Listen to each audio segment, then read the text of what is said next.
et tu n'as pas compris la démonstration par récurrence en terminale, regarde, je vais t'expliquer et tu vas voir ici que c'est pas très compliqué. Dans cette vidéo, on va démontrer cette inégalité avec le raisonnement par récurrence. Tu vois, la démonstration par récurrence, cette inégalité ici, elle s'appelle également inégalité de Bernoulli.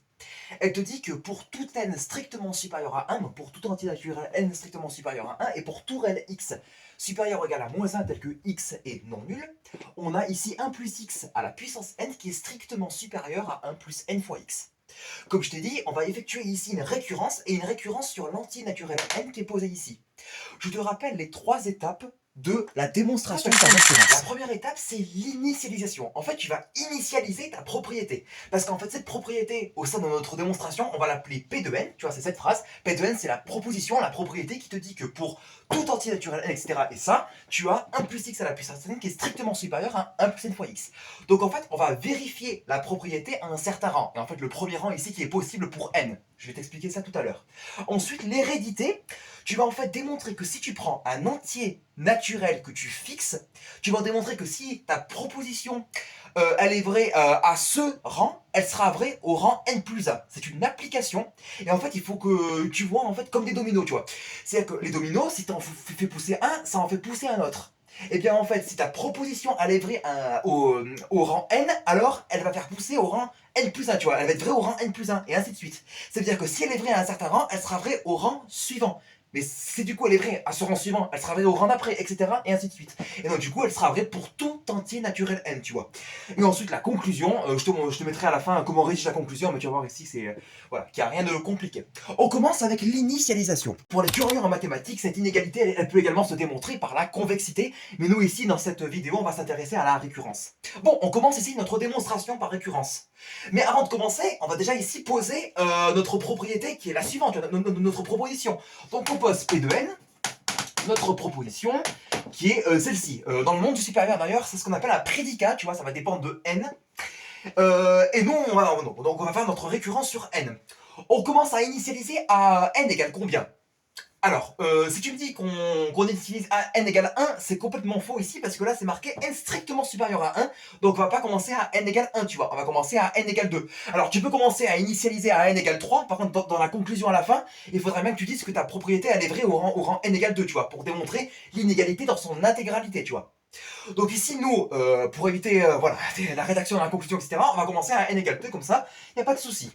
Donc au rang n égale 2, P de 2 c'est quoi? Et bien P de 2 c'est notre propriété qui nous dit que 1 plus x au carré, tu remplaces tout tes n par 2, est strictement supérieur à 1 plus 2x. Et bien en fait tu vas développer ça avec l'identité remarquable et tu vas bien démontrer que c'est strictement supérieur à 1 plus 2x et tu auras démontré P de 2. 1 plus x au carré c'est 1 plus 2x plus x au carré. Tu remarques que x au carré est une quantité strictement positive parce que x ici est différent de 0. Donc tu en déduis que 1 plus x au carré est strictement supérieur à 1 plus 2x. Parce que ça là, c'est la même chose. Tu ajoutes ici une quantité strictement positive, donc ça c'est forcément strictement supérieur à ça. Donc ici, on a ainsi P de 2, c'est-à-dire qu'on a bien ici démontré la propriété au rang n égale 2 et l'initialisation est bouclée.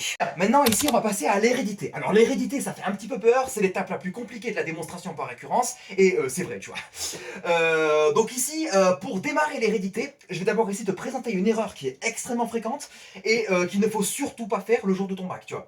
Ici, ne commence surtout pas l'hérédité en disant pour tout antinaturel n, on suppose P de n. Parce que ça, ici, c'est une erreur courante, fréquente, et c'est, voilà, là, par contre, tu vas te faire saquer.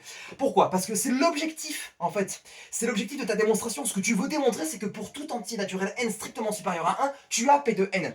Si tu dis, dans ton hérédité, pour tout antinaturel n strictement supérieur à 1, tu as P de n, bah, en fait, c'est ce que tu souhaites démontrer, tu vois. C'est complètement contradictoire.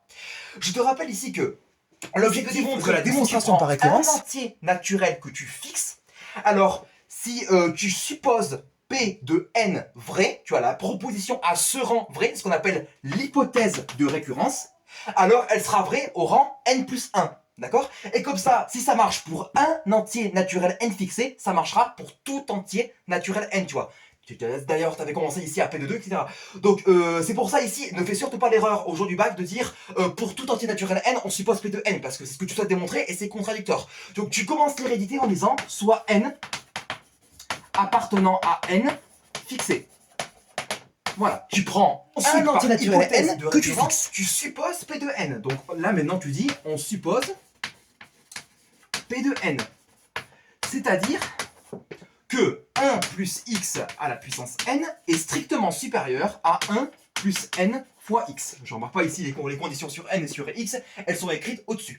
Maintenant, toi, tu vas démontrer que si tu as ça qui est vrai par hypothèse de récurrence, ça va impliquer que la proposition au rang n plus 1, elle va être aussi quoi P de n plus 1. P de n plus 1, tu vois, c'est la même chose que P de n, sauf que tu remplaces n par n plus 1, tu vois. Donc ça te donne 1 plus x puissance n plus 1, strictement supérieur à 1 plus x facteur de n plus 1.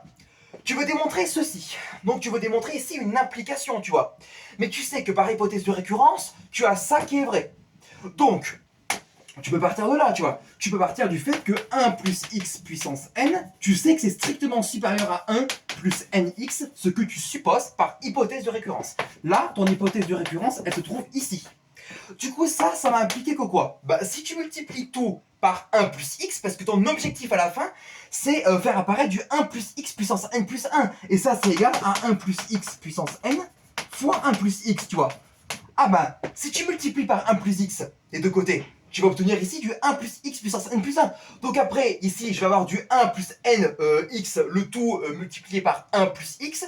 Je vais développer tout ça et je vais bien démontrer que c'est strictement supérieur à 1 plus x facteur de n plus 1. Et parfait, j'aurai démontré la proposition au rang n plus 1. Donc on multiplie par 1 plus x et par implication, ça va nous donner 1 plus x puissance n plus 1, strictement supérieur à 1 plus n fois x, le tout multiplié par 1 plus x. Mais au jour du bac, attention à la rédaction, car ici, 1 plus x est supérieur ou égal à 0, car x est supérieur ou égal à moins 1. Ça, c'est impératif, tu vois. C'est comme ça, tu ne bouges pas le sens de l'inégalité qui est posée ici.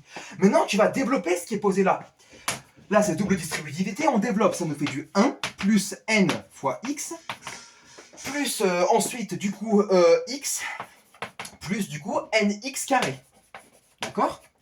Donc, du coup, ça va être strictement supérieur à quoi? À 1 plus n plus 1 fois x. Ah bon, on se rapproche là. Et là, tu as un plus nx au carré. Et ben c'est bon, c'est du bonheur. Parce que n, il est strictement supérieur à 1. X carré, c'est strictement positif et x est différent de 0 d'ailleurs. Donc forcément, toute cette quantité qui est posée ici, elle est strictement supérieure à 1 plus n plus 1 fois x. Qu'est-ce que ça veut dire? Et ben ça veut dire que par implication, 1 plus x puissance n plus 1 est strictement supérieur à 1 plus n plus 1 fois x. Donc tu as démontré que P de n plus 1 est vrai, puisque ça, c'est précisément P de n plus 1. Et tu écris bien, donc P de n plus 1 est vrai. Et, avant de faire la conclusion, je tiens quand même à préciser que quand je dis 1 plus x puissance n plus 1 strictement supérieur à cette quantité, strictement supérieur comme ça, strictement supérieur comme ça, avec les strictement supérieurs comme ça, en bas, tu vois, ici... dans la même lignée quoi, ça veut pas dire que ça est strictement supérieur à ça, strictement supérieur à ça, tu vois. Je préfère ici pas avoir d'ambiguïté dans la vidéo, tu vois. Ça veut simplement dire que ça c'est strictement supérieur à cette quantité, donc ça c'est strictement supérieur à cette quantité, donc ça aussi, parce que ça c'est égal à ça, et c'est égal à ça, tu vois. Voilà. Comme ça il n'y a pas d'ambiguïté entre nous au sein de la vidéo. Maintenant ici, alors, pour la conclusion tranquille, je dis simplement que P de n, elle est initialisée, ce qu'on a démontré ici par initialisation au rang n égale 2, rappelle-toi, et elle est héréditaire, ce qu'on a fait par hérédité, donc d'après le principe de récurrence, elle est vraie pour tout antinaturel n strictement supérieur à 1. Et si tu avais commencé ce que je te disais au début, à n égale 3, il fallait bien que tu marques que elle est bien également vraie à n égale 2, parce que tu veux bien démontrer que ta propriété, elle est vraie pour tout antinaturel n strictement supérieur à 1. Mais convenu que nous, on a commencé à n égale 2, c'est bon. Donc là, tu as écrit pour la conclusion. Si tu dis bien P de n est initialisée au rang n égale 2 et elle est héréditaire, donc selon le principe de récurrence, elle est vraie pour tout entier naturel n strictement supérieur à 1. C'est ce qu'il fallait démontrer. Cette vidéo prend fin, je t'invite ici à l'enregistrer et surtout ici à t'abonner si ce n'est pas déjà fait. Je te souhaite une excellente soirée et à plus tard.